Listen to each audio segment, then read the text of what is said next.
Vamos ahora a saludar a un amigo de este espacio, al gran politólogo Antonio Tolini, quien tiene mucho que decirnos acerca del último informe de gobierno del presidente López Obrador, del cuarto informe de gobierno del presidente López Obrador. Y me da mucho gusto por fin compartir micrófonos con él. ¿Cómo estás, tocayo? ¿Qué tal? ¿Cómo estás? Te saludo con mucho gusto. ¿Me escuchan bien, fuerte y claro? ¿Cómo te va, tocayo? ¿Qué hay? Pues aquí muy bien, si te escuchamos bien, ya ves que de pronto se va por ahí la imagen o el sonido, pero te tenemos bien ahí, querido tocayo. Sí. Y bueno, creo que quién más que tú para darnos un gran análisis sobre ese informe de gobierno que en estos momentos, desafortunadamente, y la forma más vil, en las esferas del poder y en los medios de comunicación corporativos están intentando minimizar, hasta cierto punto, y ellos lo dicen así, desmentir, pero pues ahí están los datos, ahí están las pruebas. El presidente López Obrador presentó con pruebas una serie de avances y cómo es que en todo caso ya se convierte en una figura histórica. Hoy también presumía en la conferencia de prensa mañanera que continúa siendo el segundo líder con mayor aprobación a nivel mundial después del primer ministro de la India, Narendra Modi, disculpe usted, y pues ahí está, ¿no? Esta situación muy clara del presidente López Obrador. ¿Qué nos puedes decir de su informe, querido Toño? Creo que el presidente López Obrador no informa gran cosa, digamos, no es una novedad. Déjame te digo por qué. El presidente López Obrador realiza el día de ayer, 1 de septiembre, la decimoquinta rendición de cuentas en lo que va de su mandato, porque el presidente se comprometió que en el año, o en el año, en cada año, él iba a hacer 4 informes de actividades, llamémosle así. El primero a los 100 días de haber entrado el año de gobierno, otro conmemorando el Día de la Victoria, el día que conmemoramos el triunfo del pueblo organizado. El otro, el tercero, sería el informe de gobierno formalmente, el cual dicta la ley, que es el 1 de septiembre. Y el cuarto será el 1 de diciembre, que conmemora el inicio formal, el aniversario del arranque formal de su gobierno. Entonces, el decimoquinto informe que hace habrá de tener otro el 1 de diciembre. Entonces, no informa novedades, porque, digamos, el pueblo de México, que ha resultado ser uno de los pueblos más conscientes y politizados del mundo, pues conocen y saben y entienden y siguen al presidente López Obrador en sus conferencias mañaneras todos los días y además pues ya no se dejan engañar por las mentiras de la prensa corporativa. Entonces, digamos, no es nada nuevo bajo el sol, sin embargo, sí continúa con la narrativa de cumplir lo que prometió. Es una cosa que le molesta mucho a la prensa corporativa, es una cosa que le molesta mucho a los opositores. Cuando me hacen la pregunta de, oye, ¿existen errores? ¿Hay críticas que se le podría hacer al presidente? Les digo, no. Entonces, no se ha equivocado nada. Le digo, no, es que es distinto.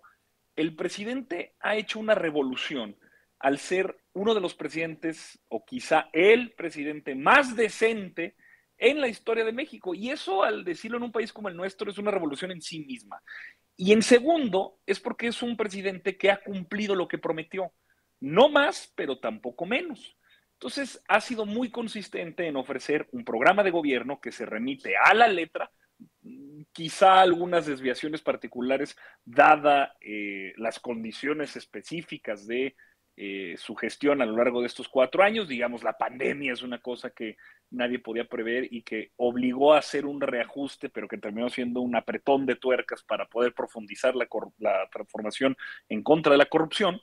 Entonces, anuncia, pues, el alto número de o la alta recaudación fiscal, la alta recaudación de impuestos que se hace a partir de la reestructuración en las 50 aduanas del país. Se habla de la cantidad de dinero que se ha rescatado por no condonar, y rescatado porque verdaderamente era dinero que tenía secuestrado, dinero que no era que es del Estado mexicano, pero que nunca estuvo con él, que era el dinero que tenía secuestrado los grandes empresarios al no pagar impuestos, deudas por pagar que se quedaban años y años y años, y ahora el presidente López Obrador y su gobierno han sabido que el interés público está por encima del interés privado y han cobrado esos impuestos. También tenemos una inversión histórica en infraestructura en materia energética, tanto en Pemex como en la Comisión Federal de Electricidad, algo que tampoco es novedad. El presidente siempre ha abonado a la soberanía energética y siempre ha defendido a nuestras empresas paraestatales como pilar de desarrollo, palancas de desarrollo, que en realidad lo son y así funcionan. También habla, y habla con mucha satisfacción y satisfecho, contento, hasta podría ser alegre, sobre los avances del Tren Maya, el cual reitera que habrá de estrenarse al menos su primera parte para finales de 2023. Entonces será un sexenio en el que logremos consolidar no solamente las bases morales y republicanas de la virtud que entendemos nosotros los obradoristas, que es solamente cuando el poder se pone al servicio de los demás, sino que también habrá las grandes obras, el Tren Maya, Dos Bocas, el Aeropuerto Internacional Felipe Ángeles, el Tren Interoceánico del Istmo de Tehuantepec, así como muchas otras que se mantendrán como la base sólida que le dará la cuarta transformación al menos 30 años más.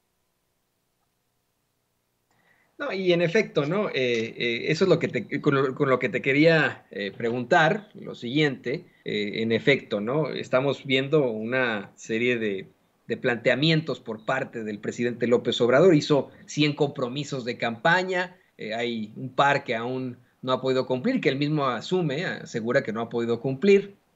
La realidad es que un sexenio es muy poco para una transformación absoluta, eso es conocido por muchos, específicamente en el ramo de la seguridad.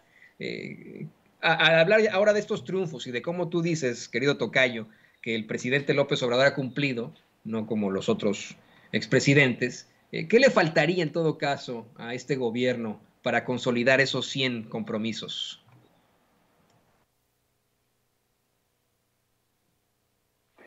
Tiempo, verdaderamente tiempo, pero sobre todo, mira, mucho nos piden los opositores que hagamos autocrítica y que hablemos de los errores. No, es que no, mi ciela, no son errores de este gobierno, sino grandes faltas democráticas por parte de la oposición. Miren, hay que abogar, y te invito a que promovamos mucho esta discusión, hay que abogar porque en este país la derecha y los conservadores, que quizá tengan ideas distintas a las nuestras y habrán de defender con uñas y dientes que las cosas no cambien.